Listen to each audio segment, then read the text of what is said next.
Bonjour à toutes et à tous et bienvenue dans ce webinaire appel à projet organisé avec la région Île-de-France et en partenariat avec tous les pôles franciliens, le pôle Aztec, le pôle Cap Digital, Finance Innovation, Medicine, Next Move et systématique.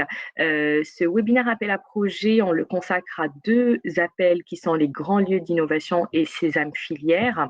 Vont nous rejoindre par la suite pour présenter ces appels Lucas Verdon, chargé de mission lieu d'innovation, Frédéric Lemagny, qui est chargé de mission transfert de technologie, et ils seront par la suite rejoints par Romain Vidal, qui est chef de service transfert de technologie à la région Île-de-France. Geoffroy Martin, mon collègue du pôle Next Move, va vous présenter le processus de labellisation des pôles de compétitivité qui est valable pour ces appels à projets, mais de manière générale pour tous les autres appels à projets R&D innovation également. Donc, avant de démarrer, je vais vous rappeler quelques petites règles pratiques concernant le déroulement de la session. Vous avez en bas de votre écran à droite l'onglet questions dans lequel vous pouvez poser au fil de l'eau toutes les questions. Elles seront traitées à la fin des présentations. Merci de bien utiliser cet onglet-là et pas l'onglet chat pour faciliter le traitement de toutes vos questions. Concernant le support de présentation, vous avez la possibilité de le télécharger pendant toute la session et jusqu'à la fin. Vous recevrez également le lien du replay à la fin de notre webinaire. Et je vais laisser la parole à Lucas Verdon pour la présentation du premier appel à projet, Grand lieu d'innovation. Je vous laisse la parole, Lucas. Oui, merci Soumaya. Peut-être juste pour passer sur la slide d'avant, donc comme le disait Soumaya, on sera côté région, moi-même sur l'appel à projet Grand lieu d'innovation, et puis Frédéric et Romain vous présenteront l'appel à projet Sésame Filière, donc on fera une présentation croisée. L'idée d'aujourd'hui, c'était de vous présenter ces deux appels à projet, Grand lieu d'innovation et Sésame Filière, puisque là aujourd'hui on arrive sur la troisième vague de ces appels à projet, donc on trouvait intéressant de susciter en vous des envies peut-être de candidature. L'idée justement pour nous, ça va être de vous présenter les objectifs, le public cible, le soutien financier aussi qu'on pourrait apporter, et puis peut-être parler des dépenses éligibles, des critères de sélection et du calendrier, donc toutes les modalités opérationnelles qui vont vous permettre de candidater. Je laisse peut-être juste rapidement mon collègue Frédéric se présenter. Vas-y Frédéric si tu veux. Ok.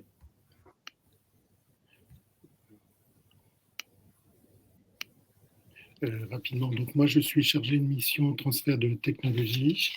Je travaille donc au sein du service transfert de technologie au pôle Trésor sous la direction de Romain Vidal qui est chef de service. Et donc je suis responsable de Sésame Filière France 2030 pour la région et donc je serai votre correspondant pour toutes les questions que vous pourriez avoir sur ce projet, sur cet appel à projet. Merci.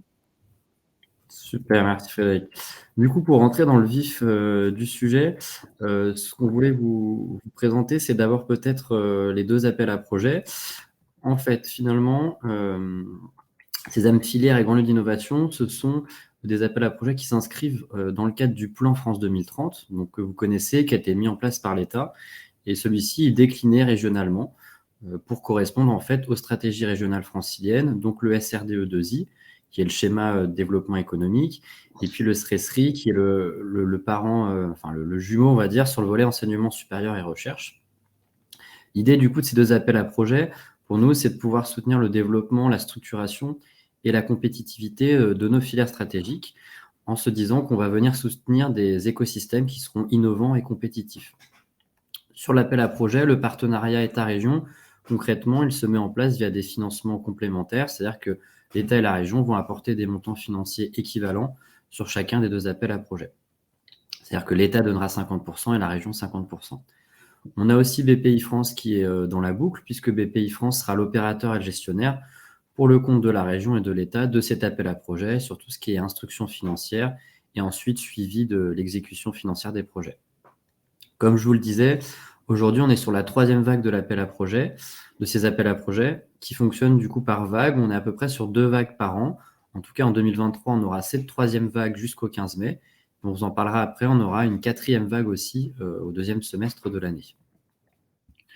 Voilà.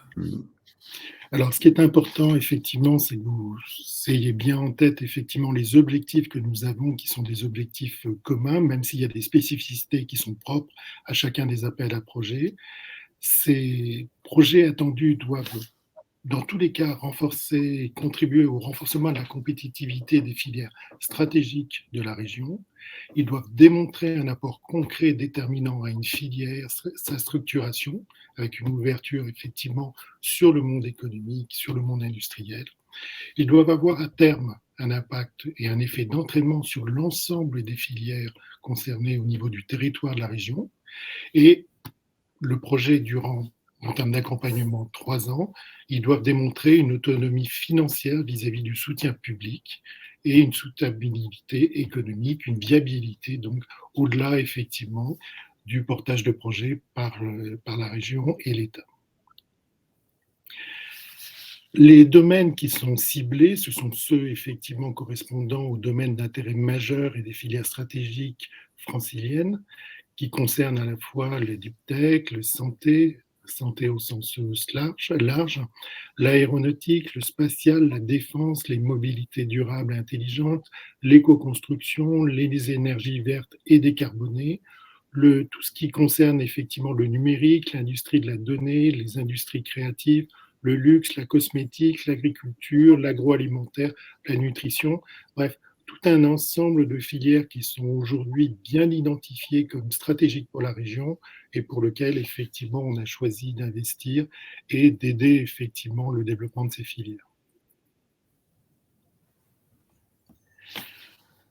Pour ce qui concerne l'appel à projet Sésame Filière, il est orienté prioritairement vers les laboratoires de recherche académique et en Île-de-France. C'est une spécificité effectivement de notre région par rapport à d'autres régions, avec des projets prioritaires, ce qu'on a pu voir sur l'ensemble des 5 années maintenant que nous avons de recul sur l'appel à projet Sésame Filière, qui porte principalement donc et prioritairement sur le développement de plateformes technologiques ouvertes sur des PME, des ETI. L'objectif étant de permettre à tous les acteurs d'une même filière d'accéder à des équipements, des formations, des ressources, et puis de pouvoir tester, améliorer leurs innovations, d'établir des preuves de concept, de réaliser des prototypes, démonstrations à l'échelle industrielle, et donc d'amener effectivement leurs innovations au marché le plus rapidement et en tout cas dans les meilleures conditions possibles en intégrant l'ensemble des acteurs de la filière. Ça peut être également de façon prioritaire des projets intégrés, notamment en termes de recherche et développement, qui s'adressent à ce moment-là au bénéfice de la transformation, de l'animation, de la structuration de l'ensemble de la filière. Et ils doivent à ce moment-là fortement associer des établissements de recherche et des entreprises au niveau régional. Il y a d'autres projets qui peuvent être soutenus effectivement par l'appel à projet Sésame Filière, qui visent en fait la mise en commun de compétences, d'équipements techniques ou encore des outils collaboratifs permettant à des entreprises, des laboratoires publics de partager des outils à vocation non technologique dans des domaines variés. Okay. Sur l'appel à projet grand lieu d'innovation, là, on va être sur quelque chose de peut-être un tout petit peu plus aval et plus orienté dev éco et entreprise.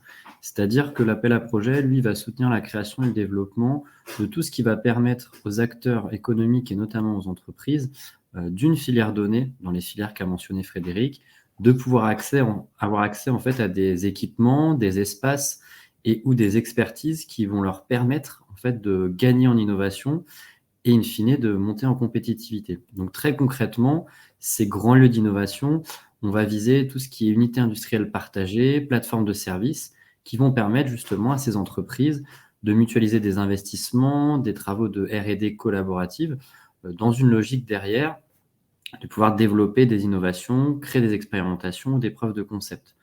Du coup, on va être sur des espaces qui vont aussi favoriser une mise en commun, je le disais, d'équipements et de compétences techniques, et puis aussi de méthodes et d'outils collaboratifs pour permettre justement à ces acteurs, souvent d'ailleurs des acteurs qui n'y auraient pas accès individuellement, je pense notamment à des startups ou des petites PME industrielles, de pouvoir ainsi mutualiser leurs travaux et conduire la preuve de concept et leurs tests. Finalement, du coup, les grands lieux qui ont été soutenus par le passé s'apparentaient en fait à des sites d'essais et d'expérimentation. Côté aéronautique ou auto, on avait souvent des bancs d'essai ou des unités industrielles pilotes. On peut être aussi sur des objets type Fab Lab, démonstrateurs industriels, plateformes technologiques ou sites de R&D collaborative appliqués. Et puis peut-être sur une approche un peu moins industrielle, on va dire, sur des lieux qui vont permettre justement cette montée en innovation et un accès à des équipements et des compétences. Tout ce qui est incubateur ou accélérateur, finalement, rentre aussi dans le scope. Sur le public cible, qui est-ce qu'on vise dans ces appels à projets? Sur l'appel à projet grand lieu d'innovation, on va viser, je le disais, prioritairement une entreprise. Ce qu'on vise, c'est de toute façon, administrativement parlant, un répondant unique. Il peut y avoir une logique de partenariat, mais on ne financera qu'un seul répondant, qui sera le dépositaire unique de la demande. Ce dépositaire, du coup, nous, on attend principalement une entreprise, une structure qui peut fédérer des entreprises, ça peut être une fédération professionnelle, un GIE, une association, même un pôle de compétitivité pourrait en soi être un répondant. Et puis éventuellement, on trouve plus rarement dans les déposants, uniques toujours, un organisme de recherche ou de transfert de techno, une université. Ça peut être aussi une fondation ou une société d'économie mixte. Il faut en fait, de toute façon, si on n'est pas sur un répondant entreprise, qu'il y ait dans les partenariats et ou dans les bénéficiaires cibles des entreprises, puisque je vous le disais, les bénéficiaires attendus sont les acteurs économiques franciliens. Si tu veux présenter sur Sésame, Frédéric. Ok, concernant Sésame Filière, on est sur un profil un petit peu différent, avec également effectivement un porteur de projet qui sera unique et qui sera donc notre correspondant et le porteur du projet tout au long du développement du projet. Ça sera pour nous prioritairement un établissement de recherche qui soit public ou privé localisé en Île-de-France. Ça pourra éventuellement être une entreprise, une structure fédérant plusieurs entreprises, une SAT, un pôle de compétitivité, mais à ce moment-là, il faudra effectivement qu'il y ait une association très très étroite entre les établissements de recherche et ces entreprises, ces pôles de compétitivité. En pratique, sur les dernières années, ce sont essentiellement des projets qui sont portés pour nous, qui ont été présentés ou retenus par le jury, par des établissements en fait, de recherche, qui soient publics ou privés. Mais rien n'empêche, effectivement. Deux exemples concernant Sésame Filière, pour être un petit peu concret, pour vous expliquer un petit peu quel type de projets ont été retenus, notamment sur la première vague donc, de cet appel à projet France 2030. Le premier projet, le premier exemple, c'est celui qui est porté sur l'université Paris-Est, donc Créteil, l'UPEC, qui est un projet très innovant, qui porte sur la structuration, l'animation de la filière santé-environnement, avec la mise en place d'une structure, d'une plateforme ouverte en lien avec les entreprises du secteur. Et ça repose en fait sur le développement d'une plateforme, d'une nouvelle plateforme, qui est organisée autour de 10 plateformes, de 10 infrastructures de recherche installées, reconnues de l'UPEC. Et donc, on va avoir toute une organisation qui va être centralisée, pluridisciplinaire, interdisciplinaire, au service effectivement de ce projet et du développement et de l'accompagnement des entreprises, avec des accès facilités effectivement aux équipements, aux entreprises, aux équipements, aux formations, aux ressources, et ça doit effectivement, et ça vise effectivement à accélérer toutes les possibilités au niveau de cette filière de développer des diagnostics, des analyses de polluance eau, sol, air, pour lesquelles cette plateforme est dédiée. Et elle est aujourd'hui en place d'être développée et d'être mise en place. Le deuxième projet qui est un petit peu différent et qui est un autre exemple effectivement de plateforme qui est aujourd'hui développée, elle est mise en place, elle est portée par l'Institut Pierre-Gilles de Gênes. Elle vise en fait, et des industriels de la microfluidique, elle vise en fait à accompagner les acteurs industriels à parfaire protocole de micro-fabrication pour mener les différentes étapes vers l'industrialisation en élargissant les capacités existantes de prototypage et l'utilisation de nouveaux matériaux, hein, qui vont permettre d'arriver à ce moment-là à des petites et moyennes séries. L'objectif étant d'arriver à une utilisation de la microfluidique de la recherche pour laquelle c'est essentiellement développé et utilisé aujourd'hui, vers des nouveaux acteurs, vers des industriels qui aujourd'hui utilisent relativement peu ou difficilement accès à ces technologies. Il y a tout un ensemble aussi de programmes d'accompagnement qui est prévu avec les universités, que ce soit sous forme de formation initiale ou de formation continue, qui va permettre effectivement le développement de cette filière et de cette ouverture vers le monde industriel. Lucas. Merci Frédéric. Pour vous donner un exemple côté grand lieu d'innovation, on a choisi juste un exemple de la dernière vague, donc qui vient d'être annoncé lauréat. C'est le projet InnoBSM qui est porté par une société du groupe Deon qui s'appelle Inventec Performance Chemicals. Et ce projet, je trouve qu'il représente très concrètement l'état d'esprit de l'appel à projet grand lieu d'innovation, puisque finalement on est sur une filière donnée qui va être la filière électronique francilienne, et qui rejoint des problématiques assez majeures sur le territoire francilien et même français, d'avoir des acteurs performants et innovants pour l'assemblage de cartes ou de semi-conducteurs. Et en fait, cette entreprise qui est au stade de l'ETI propose de créer une ligne ouverte d'assemblage électronique qui serait unique en France, puisque finalement, aujourd'hui, les acteurs de l'électronique, ils ont leur propre ligne d'assemblage. Mais s'ils souhaitent faire des tests, des preuves de concept, des expérimentations, ça nécessite du coup de mettre à l'arrêt leur production classique pour justement expérimenter sur leur propre ligne. L'idée d'Inventec, c'est du coup de donner une sorte de commun à la filière qui serait cette ligne ouverte d'assemblage électronique. En plus, en tant qu'utilisateur, vous pourriez bénéficier des compétences d'Inventec et qui va permettre en fait de tester des procédés sur du remplacement de certains produits chimiques ou matériaux dans l'assemblage de ces cartes et semi-conducteurs. Donc, sur cette ligne d'assemblage, on va avoir des tests par des acteurs de toute taille, de la start-up à la PME industrielle, de nouveaux produits dans une logique d'éco-conception ou en tout cas de réduction de produits polluants, et qui va permettre à la fin d'arriver sur des produits à haute valeur ajoutée, très innovants et donc finalement très compétitifs. Et là, on est vraiment dans la philosophie de grand lieu d'innovation, puisque tous les critères que je mentionnais précédemment sont réunis. Ça, du coup, vous donne une idée en fait des différents types de projets. Derrière, le soutien financier qui va être apporté sur ces projets-là, très concrètement, sur grand lieu d'innovation, on va venir financer 50% maximum des dépenses éligibles. Donc, par exemple, sur le projet InnoBSM, au maximum, l'État et la région viendront à 50% des dépenses éligibles.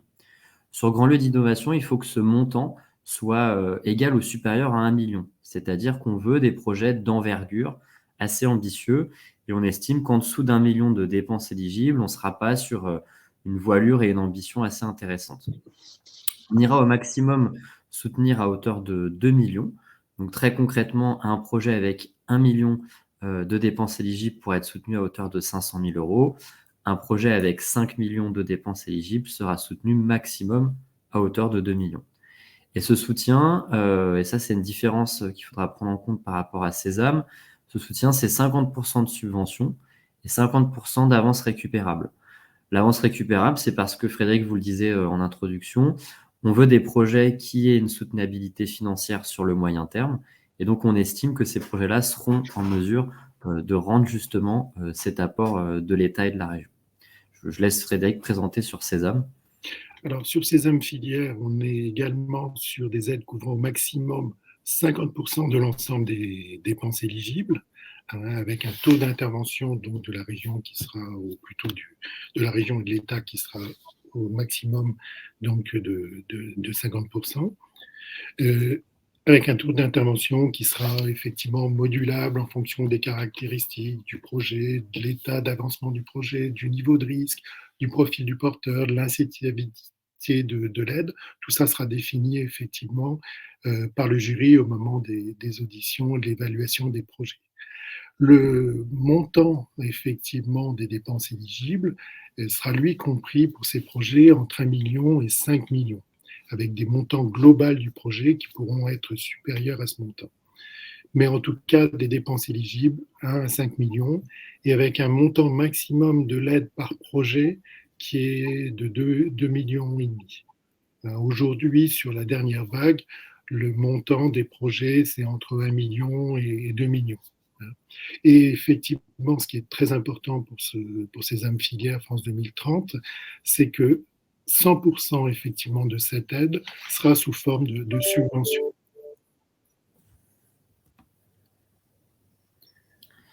Ensuite, on vous parlait justement d'argent qu'on pouvait apporter au projet sur la base de dépenses éligibles. Alors, quelles sont ces dépenses éligibles? C'est important à avoir en tête pour justement mieux calibrer aussi votre projet. Frédéric va d'abord vous présenter les dépenses qu'on appelle éligibles sur l'appel à projet Sésame. Alors, sur ces âmes filières France 2030, il y a 2 types de dépenses qui sont éligibles. Il y a d'une part les dépenses qui sont relatives à la composante structuration, animation de la filière, création de la plateforme, et puis les dépenses relatives à la composante recherche et développement qui seront portées, encore une fois, par une seule entité pour le compte de la filière. Il y aura 2 types, effectivement, donc, de données ou d'informations à renseigner sur 2 fichiers Excel que vous aurez dans le dossier. En sachant que dans tous les cas, il y a sur le dossier Sésame filière nécessité d'avoir cette composante structuration et animation de la filière, et il ne peut pas y avoir uniquement une composante R&D. Donc des projets structuration animation de filière et R&D, ou structuration et animation de filière propre.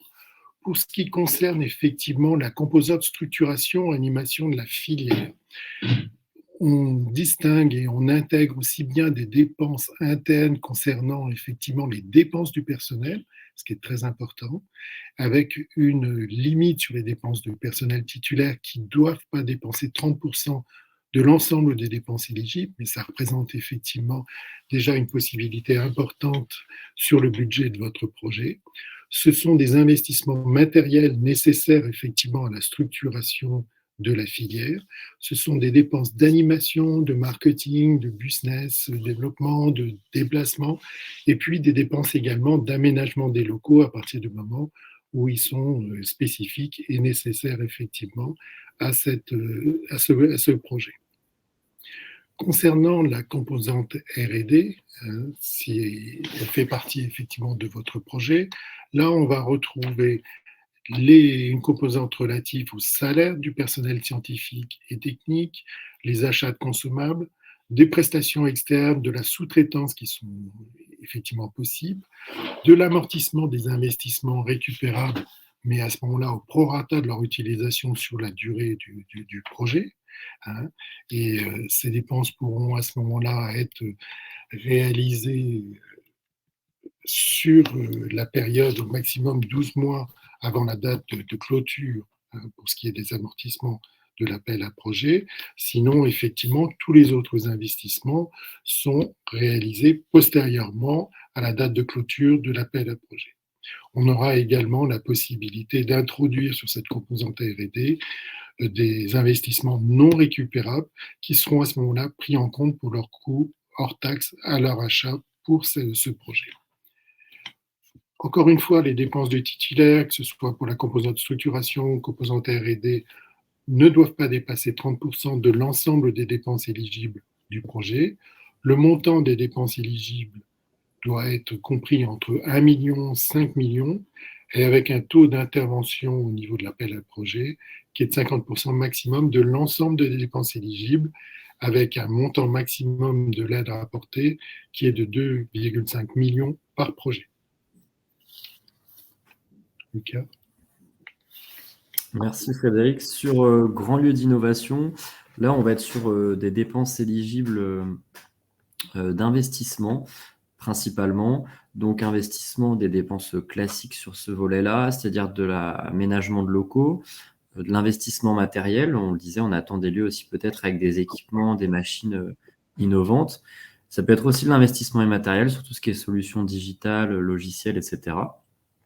On pourra aussi, de manière un peu plus originale, venir sur de la prestation d'études, mais il faut qu'on soit sur des études qui soient déjà aux phases projet, donc c'est-à-dire de l'analyse préopérationnelle ou du concours d'architecte ou de l'étude de faisable par rapport à un projet qui est déjà défini.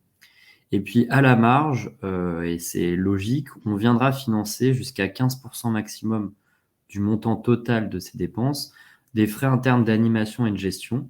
C'est-à-dire qu'on part du principe que si on est sur un lieu ouvert qui doit permettre de faire monter en compétence un certain nombre d'acteurs, il faut justement du personnel pour permettre l'accès facilité à ces équipements-là, les aider à utiliser les équipements ou gérer les espaces. Et typiquement, sur le projet que vous présentez sur InnoBSM de ligne électronique ouverte, il y a bien sûr prévu des ETP pour permettre l'accueil des utilisateurs et puis leur soutien dans l'utilisation de la ligne. Je vous le rappelle aussi, on disait montant minimal de ces dépenses, 1 million. Donc, il faut présenter un projet avec de l'investissement, avec des frais d'équipement, des achats, etc., d'1 million minimum. Et puis, nous, on viendra à 50% max financer ce projet-là dans un montant maximum de 2 millions d'euros.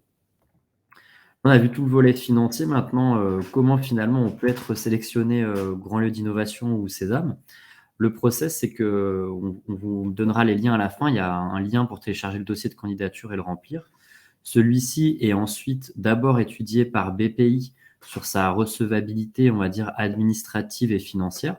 C'est-à-dire que BPI va regarder si un certain nombre de critères d'éligibilité sont bien respectés.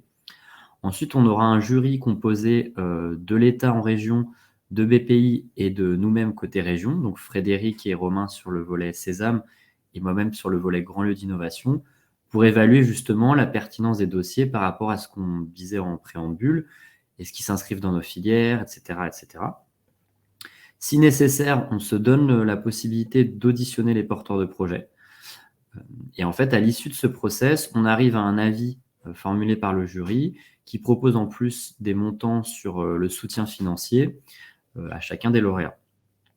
On valide tout ça avec le SGPI, donc le secrétariat général pour l'investissement, et puis on envoie ensuite le résultat aux porteurs de projet, ceux qui sont sélectionnés, et puis bien sûr aussi ceux qui sont non sélectionnés.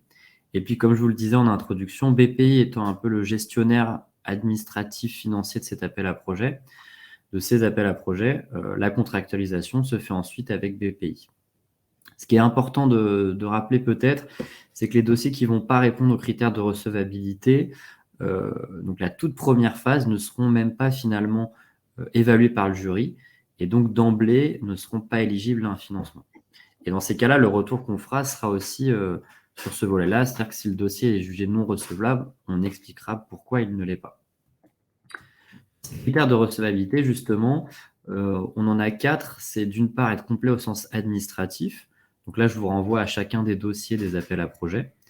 Il faut, et ça on a bien insisté dessus aujourd'hui, je pense, répondre aux attentes concernant un montant minimum de dépenses et puis un montant maximum d'aides demandées. Il faut que le projet reste cohérent par rapport à ces intervalles-là. Il faut ensuite que les structures soient bien sûr autorisées à porter ce projet-là. C'est-à-dire qu'on a bien précisé avec Frédéric qui était éligible et qui ne l'était pas. Et puis ça, c'est un enjeu important et ça fait partie de l'analyse de BPI. Il va y avoir, on va regarder en tout cas avec attention si la structure a une solidité financière suffisante. Est-ce qu'elle va pouvoir porter ce projet sur le long terme? Et par exemple, sur Grand Lieu d'Innovation, est-ce qu'à moyen terme, elle va pouvoir déjà rembourser une partie de l'avance récupérable? Pour les critères d'évaluation, du coup, je vous le disais, il va y avoir un jury qui va évaluer l'intérêt et la qualité du projet. Que ce soit sur Sésame ou Grand Lieu, on a un certain nombre de critères d'évaluation qui sont communs. On va d'abord regarder le positionnement du projet par rapport aux filières stratégiques et ou par rapport aux domaines d'intérêt majeur qui sont les grands sujets, on va dire, régionaux sur lesquels on attend des projets. La qualité scientifique du projet et des équipes, que ce soit sur Grand Lieu ou Sésame. On va regarder aussi le degré de maturité et la faisabilité du projet.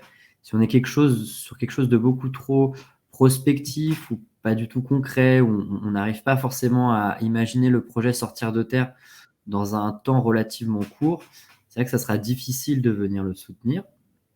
On va attendre aussi, parce qu'il y a beaucoup d'enjeux sur l'innovation et la compétitivité, une connaissance du marché en fait sur lequel se positionne le projet, et notamment aussi de la concurrence qui existe sur un certain nombre de lieux, de plateformes. Il y a des choses qui se font en France et en Europe, dont nous, on a connaissance, et donc c'est important de nous montrer que vous aussi, en tant que répondant, vous savez ce qu'il y a. Puis après, des sujets plus classiques, j'ai envie de dire, sur la structuration de la gouvernance s'il y a des partenaires, le modèle économique, la contribution à la transition écologique et énergétique. Et puis côté plutôt Sésame, un gros intérêt sur comment on va diffuser et valoriser les recherches qui vont être conduites dans le cadre du projet. Côté grand lieu d'innovation, gros sujet aussi sur l'impact en termes d'activité économique et d'emploi. Voilà, de toute façon, vous avez toute la liste des critères, vous pouvez les retrouver. Et nous, c'est sur cette base qu'on va formuler notre jugement.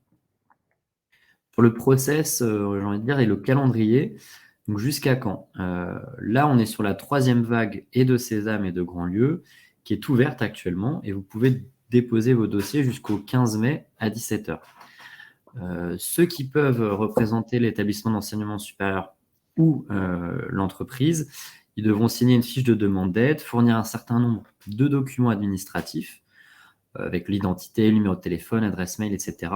Et ça permet aussi d'engager le porteur sur la durée du projet. Donc, c'est un document important. Sur cette base, le process qu'on vous a présenté se mettra en place. Et globalement, on est sur un délai de 3 mois maximum entre la réception des dossiers et la clôture de l'appel à projet et l'annonce des lauréats ou non. Comme on vous le disait, on est sur plusieurs vagues. Donc là, c'est cette 3e vague qui est ouverte jusqu'au 15 mai. On aura une nouvelle vague, bien évidemment, dans la 2e partie de l'année, dont les dates vous sont précisées sur Internet. Sur celui-ci, du coup, 15 mai, on a la clôture. On débute les expertises, l'instruction, éventuellement les auditions en mai-juin. Et ça nous permet de vous annoncer ou non votre succès et de contractualiser environ au 4e trimestre 2023. Donc, sur ces 2 sujets, de toute façon, moi, je suis le référent sur grand lieu d'innovation. Vous avez Frédéric sur Sésame Filière France 2030. Et puis, on vous a remis les liens. Vous les retrouvez facilement aussi en tapant sur Google, sur l'appel à projet Sésame, sur l'appel à projet GLI. C'est là que vous aurez le rappel du calendrier, le rappel des pièces et bien sûr les dossiers à télécharger et à déposer. Donc, on vous remercie pour votre écoute. Et puis, je relaisse peut-être la main à Soumaya. Merci beaucoup pour ces présentations. On va tout de suite passer à la présentation du processus de labellisation des pôles et je vais laisser la parole à Geoffroy Martin de Next Move. Merci Soumaya. Alors, quelques mots sur l'accompagnement par les pôles de compétitivité. On est là vraiment pour vous aider à améliorer vos propositions. Donc, pour ça, on a des équipes qui accompagnent les projets maintenant depuis plus d'une quinzaine d'années. Donc, on connaît bien les critères des appels à projets. Donc, vraiment, appuyez-vous sur nous pour monter vos projets. On peut vous permettre également d'organiser des ateliers d'émergence de projets sur mesure en fonction des thématiques que vous voulez développer. Et puis, évidemment, s'appuyer sur le réseau des pôles pour trouver les bons partenaires, que ce soit au niveau français ou européen. Dans le processus de labellisation, évidemment, on va reprendre tous les critères des appels à projets auxquels vous candidatez. Donc, on va déjà vous challenger sur tous ces aspects. Donc, c'est le positionnement par rapport à l'état de l'art, la validation de la faisabilité technique. On vous challenge également sur vos stratégies d'accès au marché, sur l'API, les barrières d'accès au marché, sur les critères environnementaux également. Et puis sur la cohérence avec les enjeux de la filière et les priorités nationales et régionales. Donc, on reprend vraiment à chaque fois tous les critères des appels à projets et on labellise un projet vraiment en vue d'une réponse à un appel à projet bien défini. Évidemment, on fait très attention au respect de la confidentialité. Donc, tous les responsables des projets des pôles et puis les experts qui sont impliqués dans nos processus signent une charte de déontologie. Et donc sont tenus par le secret professionnel. Vous pouvez demander la liste des experts, on les envoie normalement systématiquement, et puis vous pouvez demander évidemment des restrictions de diffusion en fonction des gens qui sont annoncés dans ces listes. On vous recommande également de protéger vos innovations avant de venir les présenter. Et puis évidemment, il faut trouver le juste équilibre entre ce que vous pouvez divulguer pour susciter l'intérêt et l'envie de vous accompagner dans votre projet sans pour autant dévoiler d'informations trop sensibles. Et puis, évidemment, on ne fait pas de communication sur vos projets sans votre accord. Tout ce processus prend du temps. Donc là, il est écrit 3 semaines pour être confortable. 3 semaines, c'est même le minimum. Hein. Plus vous vous y prenez tôt et plus vous pourrez bénéficier de l'accompagnement d'épaule. 1 mois et demi, c'est même mieux.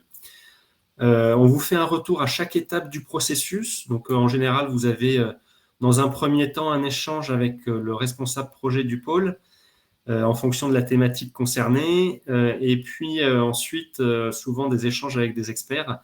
Et donc, on vous fait un retour à chaque étape. Voilà, donc il faut nous contacter vraiment, j'insiste, hein, le plus en amont possible. Et même si le projet n'est pas complètement mature, justement, plus vous viendrez en amont et plus l'apport du pôle pourra être important. Et ce qu'on voit hein, sur les projets qu'on accompagne, c'est que ça permet quand même d'augmenter les chances de succès ensuite au niveau du financement. Et donc, en moyenne, ça multiplie vos chances de succès par 2, donc ce qui est pas négligeable. Donc après, il y a des différences en fonction des appels, mais globalement, c'est le chiffre qu'on retient. Voilà pour l'accompagnement des pôles. Donc, je vous invite vraiment à vous rapprocher de votre pôle de référence si vous souhaitez déposer un projet sur l'un de ces appels ou sur d'autres de la région ou au niveau national ou même européen. Merci beaucoup, Geoffroy, pour ton intervention. Je vais inviter la région Île-de-France à remonter sur scène. Romain Vidal qui nous a rejoint et qui a déjà commencé les réponses dans le chat. Lucas Verdon et Frédéric Lemagnier. Et on va peut-être reprendre certaines questions qui sont revenues assez souvent et d'autres qui n'ont pas encore eu de réponse. Une question sur les consommables et les équipements qui est revenu pas mal de fois. Est-ce qu'on peut redéfinir ou rappeler ce que c'est, ce qu'on considère comme un consommable dans les dépenses et ce qui va rentrer plutôt dans la catégorie des équipements dans des projets comme Grand Lieu d'innovation et CESAM? Je pense que ça, Frédéric, si tu veux commencer à répondre, j'ai l'impression que c'est un sujet qui revient plus souvent chez Sésame.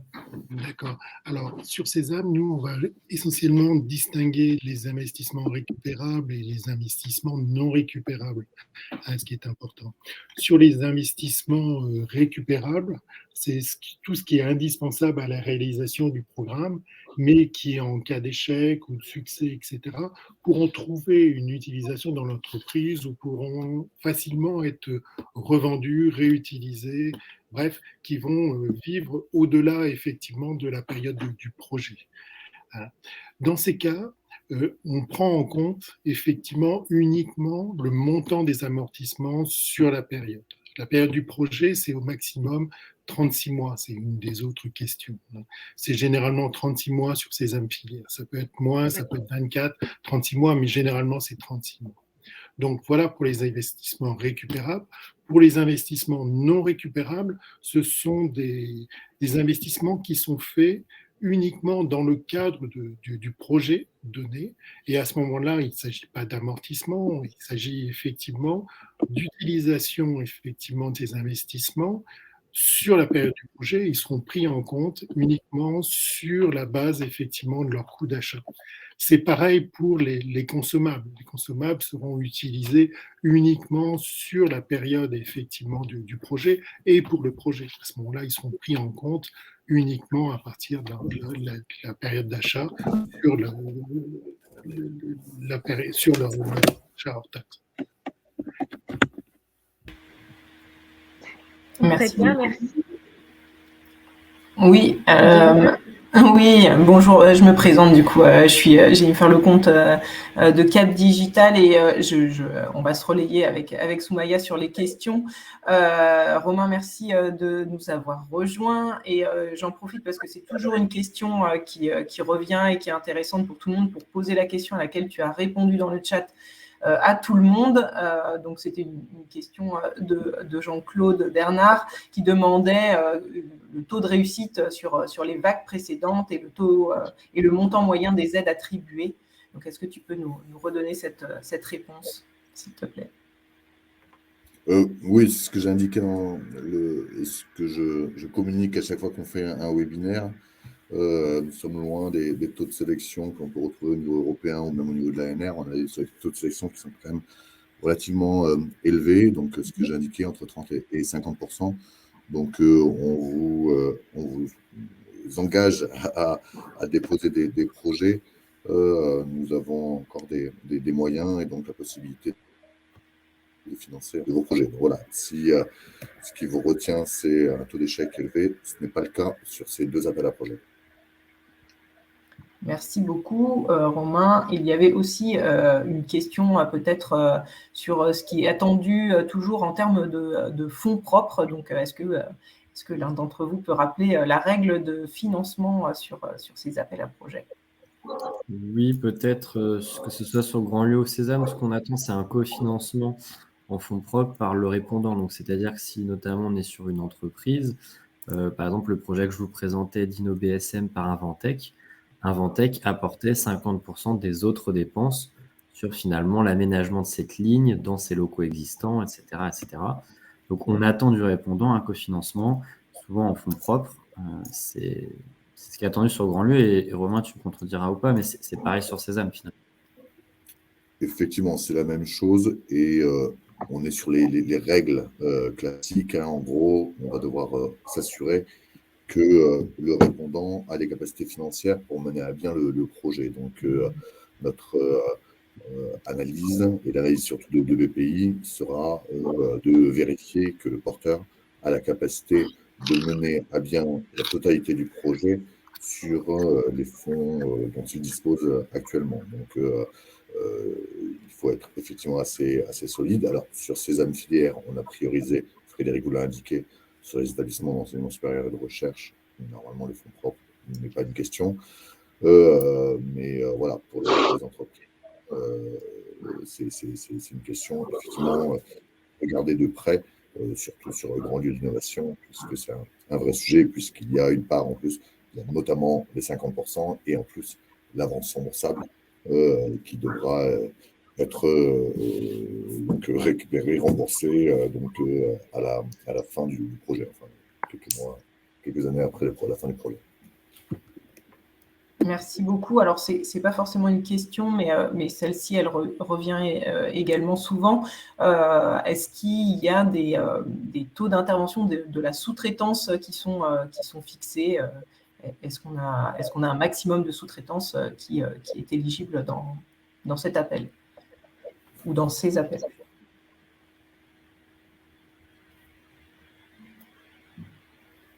Donc, sur Grand Lieu d'innovation, non, pas forcément. Après, ça va être un sujet pour nous, c'est de regarder si finalement le porteur de projet est vraiment celui qui réalise le projet et donc qui le porte dans ses réalisations. Donc, on ne va pas fixer de seuil, mais on va être très attentif, et BPI notamment, dans l'analyse qui sera faite du BP et du plan d'investissement, sur finalement quelle est la part de sous-traitance, qui sont-ils et à quelle hauteur. Si on est sur un projet qui est quasiment que fait en sous-traitance, finalement, il n'y a pas d'enjeu ni d'intérêt pour nous à soutenir un porteur de projet qui ne réalise pas en propre le projet. Il y a un taux de 30% pour certains appels à projets, d'autres appels à projets de la PPI ou de la région. Est-ce que c'est dans ces ordres-là, il ne faut pas une sous-traitance qui est supérieure à un tiers des dépenses du projet pour être considéré comme sous-traitant et pas du coup partenaire ou porteur du projet? Sur Grand Lieu, on n'a pas de taux. 30%, ça me paraît même déjà élevé, hein, finalement. Non, sur ces âmes filières, donc, contrairement à d'autres appels à projets où effectivement c'est capé comme ça, il n'y a pas. On n'a rien indiqué sur ces appels à projets. Par contre, comme le disait à l'instant Lucas, quand on regarde et quand on évalue le projet, c'est un élément quand même qui est assez important. Et pour nous, l'établissement porteur doit assurer la très très grande majorité, on va dire, des dépenses et de la réalisation du programme. Très bien. Merci. Merci beaucoup. Il y a également, donc, qui peut être lié aussi à la sous-traitance, mais pas que, mais une autre question de Jean-Claude Bernard qui demande est-ce qu'une faible partie, ou une faible partie de l'activité peut être faite hors région Île-de-France et est-ce qu'elle sera éligible au financement? Sur Grandlieu, c'est clair que ce sera non. Elle peut être présentée ou valorisée dans le projet, mais nous, on n'en tiendra pas compte et ça ne rentrera pas dans les dépenses éligibles. J'ai une autre question qui revient assez souvent aux coordinateurs des pôles de compétitivité sur quand les porteurs déposent des projets, la durée moyenne d'instruction avant de communiquer les réponses sur ce type d'appel, elle est en moyenne de combien de temps? Alors, on disait globalement, en moyenne, on est sur 3 mois entre la D'accord. clôture de l'appel à projet et l'annonce ou non du financement. Très bien. Sur ces hommes filières, on est à peu près sur des timings ou des agendas à peu près équivalents, sur une période de 3 mois après l'annonce des résultats, après le jury. Après, il y a tout un temps qui peut être un petit peu plus long de contractualisation directement entre BPI et le porteur de projet concernant effectivement toutes les conditions relatives effectivement à ce projet. Très bien. Merci. Est-ce que vous pouvez nous rappeler combien de projets ont été sélectionnés en région Île-de-France pour la précédente relève?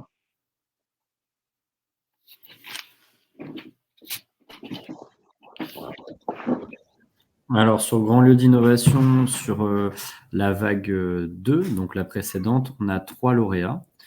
Et sur la vague 1, donc celle encore avant, on a 2 lauréats. Donc, je dirais que sur les 2 dernières vagues, on a 5 lauréats. D'accord.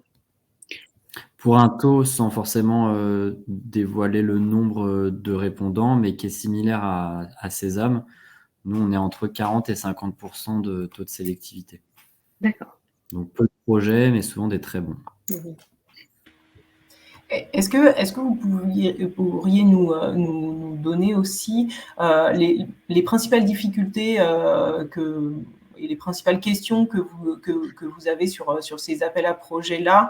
Je sais que sur ces âmes filières, comme la région Île-de-France favorise les candidatures qui sont issues de la recherche, peut-être le business model est un enjeu dans celui-là. Est-ce que dans Grand Lieu d'innovation, il y a également des enjeux comme ça qui peuvent peut-être présenter des freins pour ceux qui voudraient déposer un projet?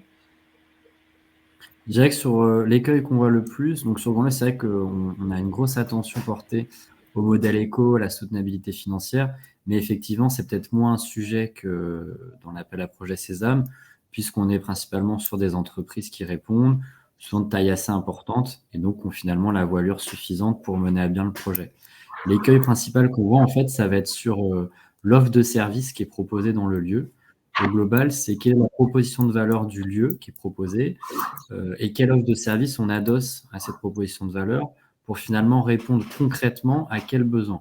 Si je reprends encore et toujours le même exemple, il avait par exemple été intéressant dans le projet d'InnoBSM, c'était qu'InnoBSM faisait un constat sur les acteurs franciliens de la filière électronique et ce constat il était très clair, c'était il y a un sujet, aujourd'hui si on veut faire des tests et des expérimentations, on est obligé de fermer sa ligne et on n'a pas une ligne pilote sur laquelle expérimenter. Face à ça, on propose un certain nombre de services sur notre ligne ouverte et en face de ces services, ça répond à un certain nombre de besoins concrets. Et je dirais que ce qui va pêcher sur le grand lieu, c'est ça. C'est qu'on a souvent une idée assez intéressante, mais derrière la proposition de valeur, elle est finalement pas très claire.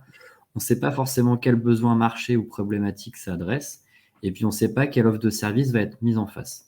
Et en lien avec ça, peut-être, c'est les partenariats qui souvent pêchent, où finalement sont mentionnés des partenariats, notamment sur tout ce qui est transition écologique, très flous, très prospectifs ou très intentionnels.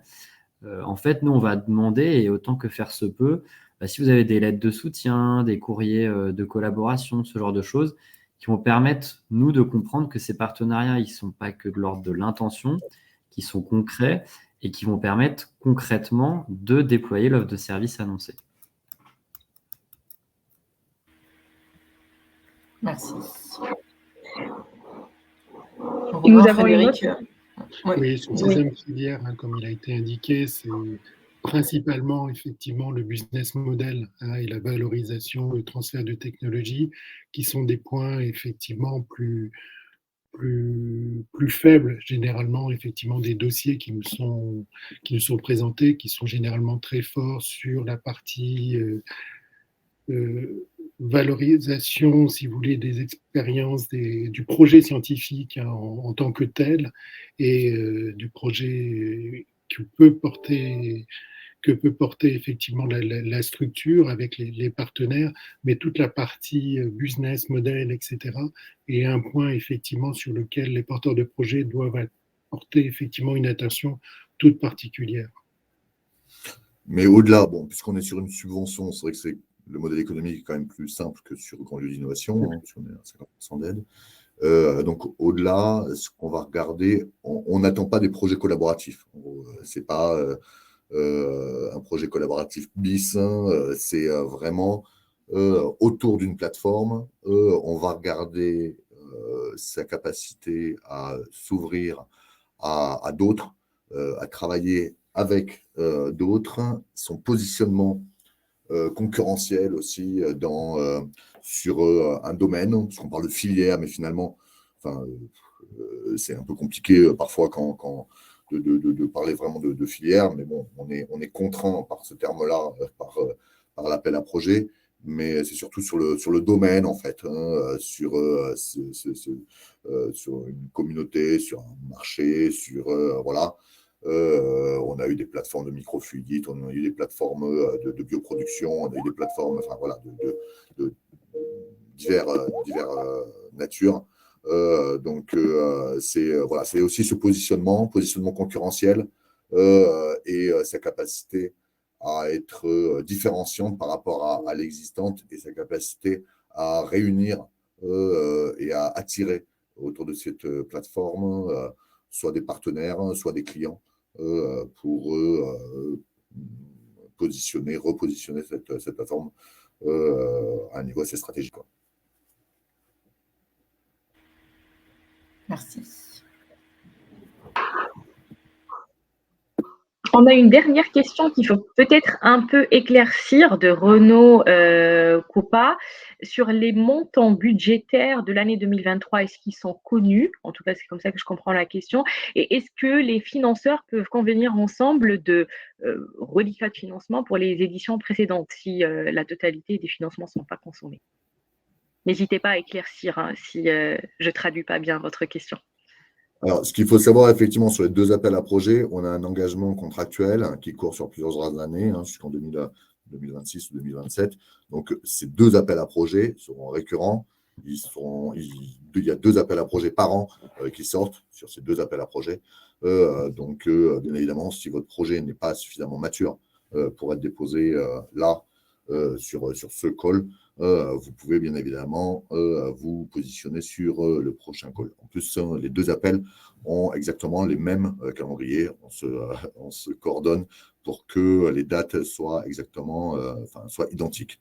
Donc, on essaye de répéter après les calendriers d'une année après l'autre. Concernant les montants, il y a de la même façon, du coup, des montants d'engagement de l'État et de la région sur ces 2 appels à projets sur les 2 ou 3 années à venir. Donc, on a la capacité, si on n'utilise pas la totalité des fonds que l'on a aujourd'hui, on a la possibilité, et on le fera, de réalimenter ce fonds pour financer les projets les plus pertinents. Très bien, merci. Je pense qu'on a fait le tour des questions. S'il y a d'autres questions, vous pouvez encore, on a encore un peu de temps, vous pouvez encore les poser. Sinon, on va peut-être conclure notre session pour ce webinaire et on va remercier la région pour son intervention, l'ensemble des pôles pour leur mobilisation dans l'organisation de ce webinaire appel à projet et on vous donne rendez-vous assez prochainement pour d'autres sessions de présentation d'appel à projet. Merci à tous.